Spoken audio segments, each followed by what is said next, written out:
The topic for today's discussion is waveguide. What is a waveguide?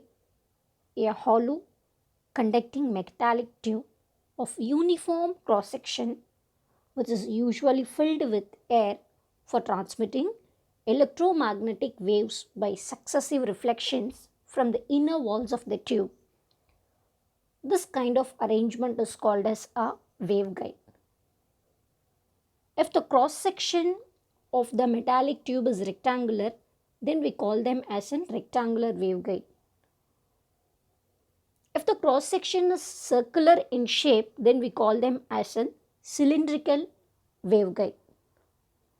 The main purpose of this waveguide is to replace the transmission lines at the higher frequency. The higher frequency in the sense at 3 to 30 gigahertz, the power loss is very high. If we transmit the electromagnetic waves at ultra high frequencies at 30 gigahertz, the power lost is more in the transmission lines. Okay. To minimize this transmission losses and handle more power, we use waveguides. For deriving a theory for a rectangular waveguide, we assume certain assumptions. Firstly, the walls of the waveguide are perfectly conducting in nature, which means that the tangential component of E vector and the normal component of the magnetic vector vanishes at the surface by boundary conditions. The interior space of the guide is assumed to be free space. If we say it is a free space, the electric permittivity epsilon is epsilon naught and the magnetic permeability is mu naught.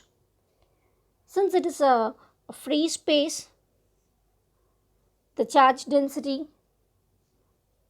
rho is equal to 0 and the current density sigma is also equal to 0, and the axis of the waveguide is assumed to be along the z direction. Now, the propagation of the electromagnetic wave can be well represented by the Maxwell's equation, and applying the assumptions made, we can write Maxwell's equation as del dot d bar equal to 0, del dot b bar equal to 0, and the curl of E vector is equal to minus dou b by dou t, and the curl of B vector is equal to mu naught epsilon naught dou E by dou t, where this mu naught and epsilon naught can be written as 1 by c square into dou E by dou t. So the wave equation for the free space, we can write it as del square E minus 1 by c square dou square E by dou t square is equal to 0. Del square B minus 1 by c square dou square B by dou t square is equal to 0. This very well applies for the waveguide too. Since the electromagnetic wave is propagating along the z direction inside the waveguide, so we can write the solution for the wave equation of this type. E vector B vector is equal to E vector B vector e power minus I kg into z minus omega t. So in place of r, we are writing the general solution in general solution as z. Here the kg is the wave number for the rectangular waveguide. So using equation 3, so we can find the partial derivative for z and t, which comes out to be dou by dou z is equal to I kg and dou by dou t is equal to minus I omega. So omega can be written as k naught c because the wave number k naught is equal to omega c. So omega can be written as k naught c. Now let's write the component form of Maxwell's equation. So dou Ez by dou y minus dou Ey by dou z is equal to minus dou bx by dou t, dou Ex by dou z minus dou Ez by dou x is equal to minus dou by by dou t, dou Ey by dou x minus dou Ex by dou y is equal to minus dou bz by dou t. And the same way we can write it for the magnetic component, magnetic field vector also. So the respective equation, set of equations are given by equation number 5 and 6. So now we have derived the value for dou by dou z and dou by dou t. So let us put it in equation 5 and 6. If we put it in 5 and 6, we will get equation 7 and 8 as dou E z by dou y minus I kg Ey equal to I omega Ex. So next I kg Ex minus dou E z by dou x is equal to I by omega. Dou Ey by dou x minus dou Ex by dou y is equal to I omega Bz. So in the same way, we get equation 8 also.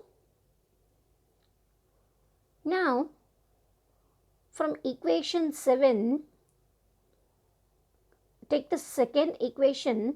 So from this, find out what is the value of By. So we can write By is equal to I kg Ex minus dou Ez by dou x divided by I omega.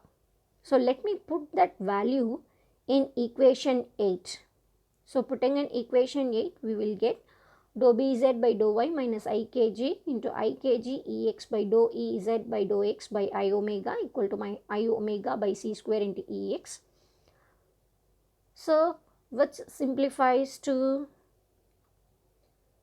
dou Bz by dou y minus I kg square Ex by omega plus kg omega dou Ez by dou x is equal to minus I omega by c square into Ex.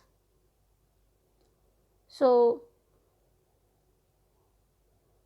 this By comes in, so we are substituting it in the first equation, that is in 8a, and we are simplifying it. When we simplify, we get dou Bz by dou y plus kg by omega into dou Ez dou x is equal to I kg square by omega minus I omega by c square into Ex. So from this we are finding what is Ex. So Ex becomes I divided by omega square by c square minus k square g into kg dou Ez by dou x minus omega dou Bz by dou y. So and we know the value for k naught as omega by c. So k naught square is equal to omega square by c square, or omega is equal to k naught c. So let us put it in equation 9. So when you put Ex becomes I divided by omega square by c square is replaced by k naught square minus kg square into kg dou Ez by dou x minus, in place of omega we are writing it as minus k naught c dou Bz by dou y. So let us take it as equation number here.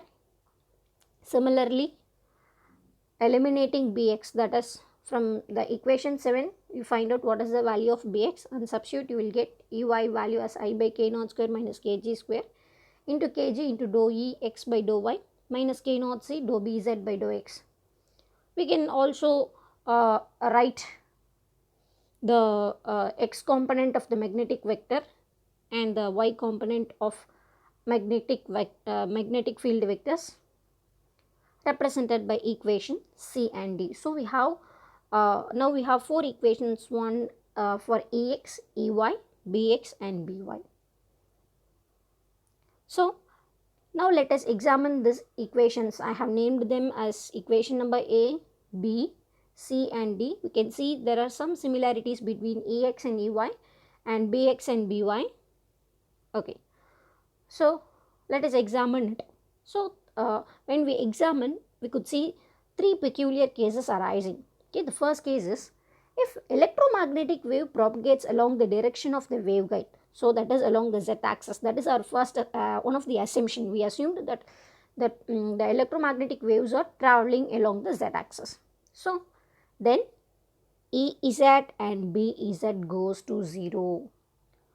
So if Ez and Bz goes to 0, all the 4 equations will vanish, because all the 4 equations involve Ez and Bz. So all the 4 equations will vanish. So there will be no non-zero component of E and B. Hence, this in turn gives transverse electric mode wave which cannot propagate along the axis of the waveguide. So if the wave is transmitted along the z-axis, which gives out only the transverse electric mode wave, which we cannot propagate along the axis of the waveguide. So which is not practically feasible. Next, let us think like this. Let us assume k naught square minus kg square is equal to kc square. So what is that? That is the denominator which comes out in all the four equations. So k naught square minus kg square is taken to be kc square, where kc represents the wave number of electromagnetic wave corresponding to some cutoff wavelength. So kg square is equal to k naught square minus kc square. So then if k naught is equal to kc, then obviously the kg will be equal to 0, the cutoff wavelength will be equal to 0, so that condition will not work out. So we take, if kc is greater than k naught, if kc is greater than k naught means the answer obtained will be a negative sign, so that kg is an imaginary number, so therefore the electromagnetic wave will attenuate, which means electromagnetic wave cannot propagate for which k naught is less than kc or FO is less than FC. So if the value of k naught is less than kc, the power loss will be more, or we cannot send the electromagnetic waves through the waveguide. So a waveguide simply acts as a sort of high pass filter, in the sense we cannot propagate the electromagnetic wave along a waveguide whose frequency is greater than the cutoff frequency. So the waveguide will allow only the wave which has a frequency equal to or lesser than the cutoff frequency. Then case 3. So kg square is equal to k naught square minus kc square. Then k naught square is equal to kg square plus kc square. So we know k is equal to, the wave number k is equal to 2 pi by lambda. Substituting here we get 4 pi square by lambda naught square is equal to 4 pi square by lambda g square plus 4 pi square plus lambda c square. So the 4 pi square throughout will cancel out. So we get 1 by lambda square is equal to 1 by lambda g square plus 1 by lambda c square. So the above equation, or this equation, we call it as an waveguide equation. From that we can find out the lambda g is equal to lambda naught divided by root of 1 minus lambda by lambda c the whole square. So this equation we call it as an waveguide equation, and this equation gives the relation between the free space wavelength lambda naught, cutoff wavelength lambda c, and the waveguide wavelength lambda g. So now we got the what is the cutoff wavelength and waveguide equation. Now let us see what are the possible modes that are available to propagate the electromagnetic waves through the rectangular waveguide. So the transverse component of the field vectors Ex, Ey, Bx, By of a guided wave are independent of one another. That means Ex does not depend upon Ey, Ey does not depend upon Ex. The same way Bx and By are independent, and both these four components depend only on Ez and Bz, that is the longitudinal component of the waveguide. So it is possible to express them in terms of two independent solutions. The first case is if E is at equal to 0, that is the electric field is acting perpendicular to the axis of the waveguide. That mode we call it as the transverse electric mode. When B is at equal to 0, the magnetic field will be transverse or perpendicular to the axis of the waveguide. This mode we call it as a transverse magnetic mode. So first let us discuss the transverse electric mode.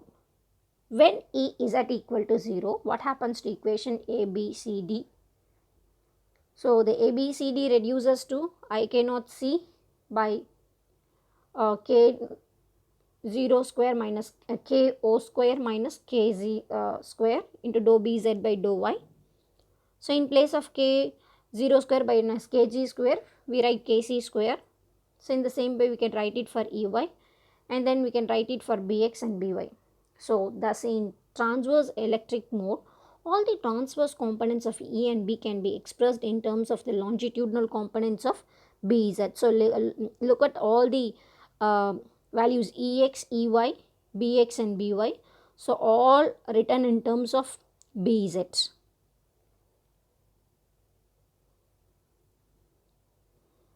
So we know the wave equation as del square B minus 1 by C square into dou square B by dou T square is equal to 0.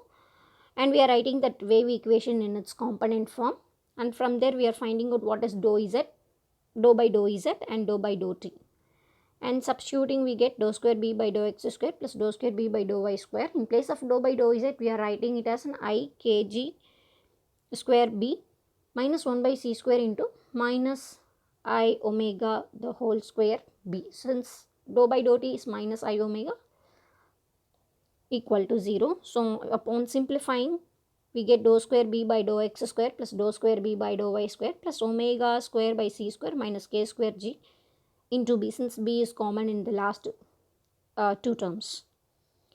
And we know K naught value is omega by C, and K naught square is equal to Kg square plus Kc square. So substituting we get K naught square there. So in place of Kg square we can K naught square minus Kg square. This K naught square minus Kg square can be written in as Kc square into B equal to 0. For the Z component of B, we can write dou square Bz by dou X square plus dou square Bz by dou Y square plus Kc square Bz equal to 0.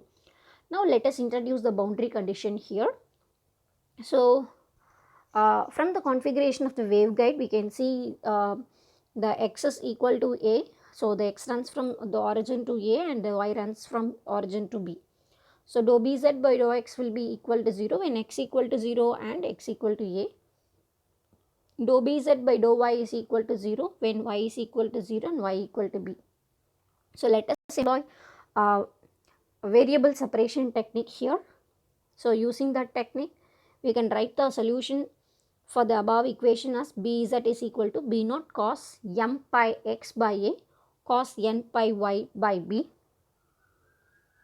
And here this m and n are nothing but simply the indices which specify the modes. So with k square equal to pi square m square by A square plus n square by B square. So the cutoff wavelength for transverse electric mode is given by, so we know k is equal to 2 pi by lambda, so we can write 2 pi square by lambda square is equal to pi square. So here the 2 pi square, the pi square will cancel, the 2 will come to the other side, so we will get 1 by lambda c into mn is equal to 1 by 2 m square by A square plus n square by B square the whole power half, or we can write lambda n is equal to 2 divided by root of m by A the whole square plus n by B the whole square. So the cutoff wavelength omega mn can be written as 2 pi c by lambda mn. It's not cutoff wavelength, it's cutoff frequency omega mn can be written as 2 pi c divided by lambda mn. So substituting the value of lambda mn, we will get pi c into m by A the whole square plus n by B the whole square the whole power half. The modes corresponding to M and N are called as transverse electric Mn mode. So the minimum value we can apply for M and N is 0. If I say M equal to 0 and N equal to 0, it will give out a static field which do not represent the wave propagation at all. So since B is greater than A means from the configuration of the waveguide, since it is a rectangular, so the width is greater than its length is greater than its breadth. So B is greater than A, hence N must be greater than M. So T E naught represent the mode corresponds to M equal to 0 and N equal to 1. So we can write the cutoff frequency omega naught is equal to pi by c. In place of m, it's a 0 square plus 1 square the whole power 1 by 2, or it finally comes out to be pi c by b. So this is the minimum possible mode which is possible in transverse electric mode. Hence we call them as a principal or dominant mode of transverse electric mode. Next, let us see about the transverse magnetic mode. For this, the condition is Bz should be equal to 0. So in case of a transverse magnetic mode perpendicular to the z-axis, the value of Bz is equal to 0. Again, putting Bz equal to 0 in equations A, B, C and D, it becomes Ex is equal to Ikg by Kc squared dou Ez by dou x, and Ey is equal to Ikg by Kc squared dou Ez by dou y. Bx is equal to minus Ik0 by Ckc square into dou Ez by dou x. By is equal to Ik0 Ckc square minus dou Ez by dou y. So here the transverse component of E vector and B vector all represented in terms of the longitudinal component of the electric vector Ez. Hence Ez can be computed again using the wave equation C. So in the previous case, all the four components depend upon the value of Bz. Here all the four components depends upon the value of Ez. So we employ the wave equation in terms of the electric field vector del square E minus 1 by c square dou square E by dou t square is equal to 0. Again writing this E in terms of z, I mean using this same treatment as in case of a Bz, we get dou square Ez by dou x square plus dou square Ez by dou y square plus Kc square Ez equal to 0. Again we have the boundary conditions here.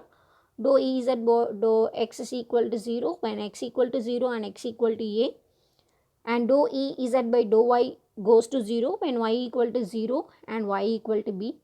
Again we are employing the variable separable technique. So when you employ it, the solution obtained for Ez is equal to E0 sin m pi x by a into sin n pi y by a, with Kc square is equal to pi square into m by a the whole square plus n by b the whole square. Again the corresponding cutoff wavelength. So placing Kc is equal to 2 pi by lambda c, and rearranging we get 1 by lambda c, mn is equal to 1 by 2, m by a the whole square plus n by b the whole square, the whole power half. So the corresponding cutoff frequency is omega mn.